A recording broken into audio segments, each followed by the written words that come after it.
rolling. Can you do me a favor? How do I look? Recording, so can you just do a clap quick? Great. Dude, you're all set. Okay. Should I zip up or? No, dude, you look perfect. Okay. Are you ready? Yeah, sure. All right. How'd you get in the Easymoc? That's more than a softball question. It's a long story. Oh God. How did I get into Easymoc? Well,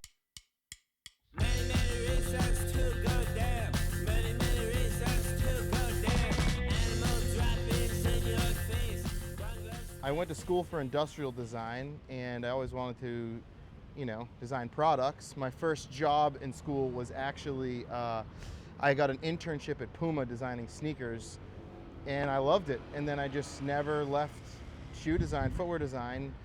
Didn't really want to consider myself a designer without knowing how to make them myself. So I took a class at Timberland when I was a designer there, and pattern making, learned about leather. Shortly thereafter, found a guy in Maine selling a sewing machine because I wanted to make some leather goods, and turns out he was making shoes in his garage.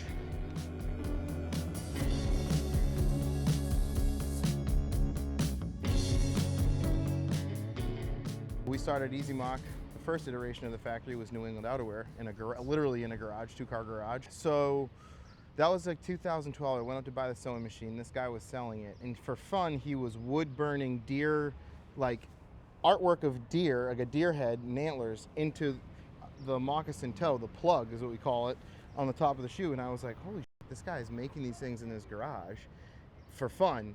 And it turned out he was the ex-manager of Quaddy.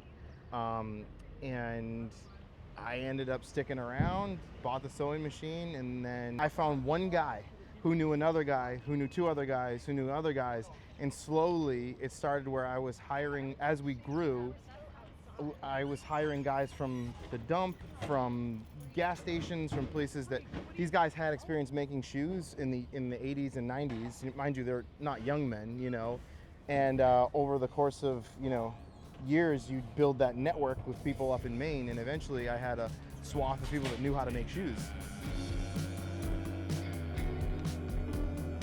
Order for me to feed the business and go buy more machines and buy leather and then just keep it moving. And so that was in 2012. I was 20. How old am I now? I'm 38. I was 24 back then. 24. Yeah. So it's been a long, interesting road. I almost died.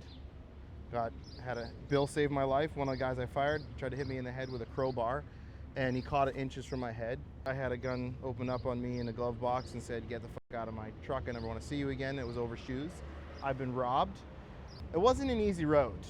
I'm lucky it's taken me this long. What are we in 2026? It's taken me all 14 years or whatever it is to get to some level of people seeing it and understanding it. And it's been a bumpy road.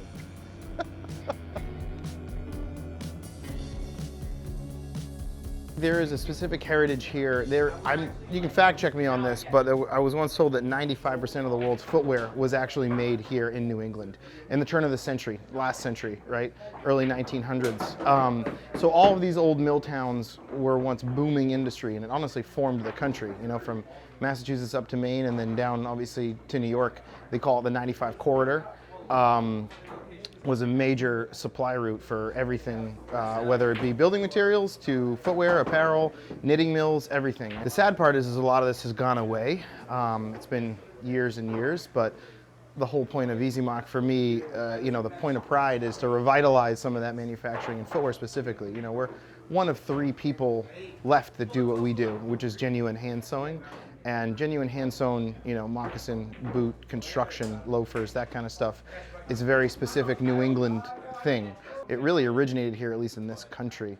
And that is the way that we produce the shoe. We, reverse lace it up and over, hand sew, close it with the toe and the kicker. It's just, it's a very heritage New England way to build footwear. It's still here, and I'm trying to bring it back as much as I can, but it's a dying art form. And it's as much pride for me as it is just as a product person.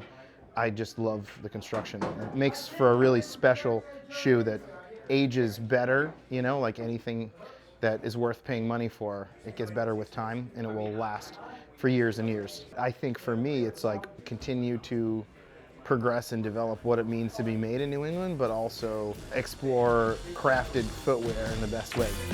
All right, let's do a tour of the shop. We'll get you guys some waters, and I gotta say hi to everyone anyway. Ah, this is our fancy Easymoc. So we're trying to, remember I was telling you the other night, putting it on a mini lug?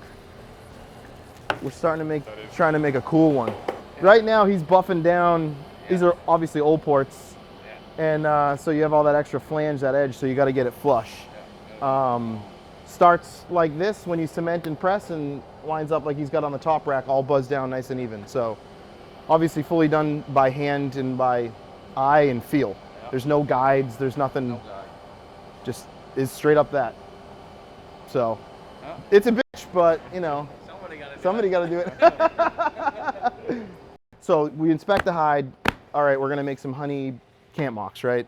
Pick your dies out, and this clicker press is how you just cut it out. So you lay your hide on here and cut it. When you're done cutting, this is the next step, right? You get a basket, you've got those uppercut pieces. Say, for inventory, size 7. Cool. So then, depending on what it is, it'll get eyeletted, like a camp mock get eyeletted, it'll get laced. So we skive the edges down. Yeah. So here's a completely skived edge on the collar. So right there, that's what's gonna get stitched here, and it makes for a tighter seam and easier for the machine. It doesn't fight, you know, it will go through. So that's one of the many steps. So we talked skiving. Helen is actually, take a look at this. She's beveling right now. And we do that on the plugs, because when the plugs meet, we want them to meet at a 45-degree angle. It's chamfered, and that makes for a much cleaner seam. After pre-fit, whether you've split it, you've cemented and lined, you've stitched, right now Sadie's stitching the plugs of an Easymoc. You can see her on the single needle here. No pressure or anything, Sadie. So it's starting to look a little bit more like a shoe. She makes it look easy. Once it's get done, put together, now you've got, these are our trooper mocks, but your uppers, now you've really got, basically, it comes down to 2 pieces, your vamp and your plug. So now, all that needs to be done is lacing and hand sewing that plug. You've got a full shoe, basically, now, when you're finished in the pre-fit department. This is what gets passed over to hand sewing for the very special dyeing art of hand sewing, which we are known for. All right, so here we have Mark. Mark is currently hand sewing the Easymocs you guys just saw get made. This is the thing that makes Easymoc special, is the genuine hand sewn construction. So if you look here, Mark's lasted all of these and got them ready to get sewn. So you take your last and your 2 pieces of your pattern, stitch it together. There's no marking, there's no pre-punching, it's all by eye. He's just doing this by muscle memory and knowing where to punch and how to sew it. Again, makes it look easy. This is a very tough skill to do. And yeah, that's obviously, like I've said, this is what makes Easymoc special, is the genuine hand-sewn construction. All right, anyway, so we're gonna move over here to the soling. So all the uppers, like I was explaining to you guys last night, you know, the Blake McKay allows us, we do essentially two different constructions, our boot construction and our just classic little way. Little way is what the colloquial term for a Blake McKay, those big machines over there, which are sole stitchers, invented by, you guess it, a dude named Blake and McKay. So, like I was telling you last night, our midsoles, this is not a welt, it's a full midsole, and we have 2, this is a full piece of veg tan, goes all the way under your foot, you can see it, and we have we call it a runner or another midsole, because leather adheres to leather better and rubber adheres to rubber better, so you want to have the best bond. So we do a leather to leather upper, and then we stitch and cement, and then rubber to rubber. So this is how we make our boots, and these midsoles are individually made here. So these have not yet been stitched on, right? Cut them to size, hand stain them to color to what we want to match.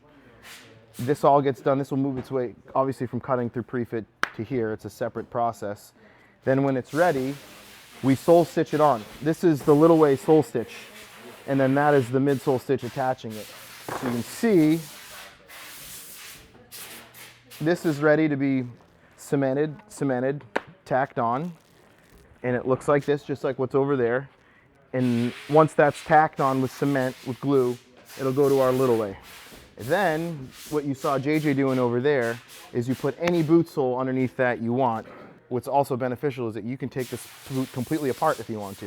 You can cut that all out, you can rebuild it, you can, if you love the shape of it and you just want a different sole, that's the whole point, is it's replaceable. When you have that in your cementing process, like, so these are actually cemented and ready to be stuck soon. They go into this sole press. This shoe goes on the horn like this, spins around, and that's how you stitch your sole on directly. These are actually your boots. So these JJ recently obviously finished, buzz down, ground. These are your snuff Rangeleys. I named them the wrong color. Technically they're bronze brown, but rough out and flesh out Rambler you have. And so these are actually done. Those boys are done. So you can see all of this is custom stacking as well. You can see the heel nails, see a little shine metal in there. So those get heel nailed, outside heel nail. This is EVA, leather, EVA, rubber, leather, all underfoot. So this one takes quite a bit because we custom build that stacking all by piece. It takes a long time. Admittedly, I do less design than I used to when I was working for corporate companies. I very rarely put pen to paper because I, in my head, and my guys know what the vamp is going to look like, but if we want to change the pattern, tweak it this way or stitch it this way, it's a lot more back and forth in development. I can't lay claim to any of this stuff, you know, like I didn't invent a moccasin or a hand sewn. I'm just taking my approach and what my perspective is on it by adding certain details and adding leather and those other things. And I'm putting a modern perspective, or trying to, that means something, I think, to more than just me. Can you say your name? All right, I am Greg Cordeiro, and I am the owner of Easymoc.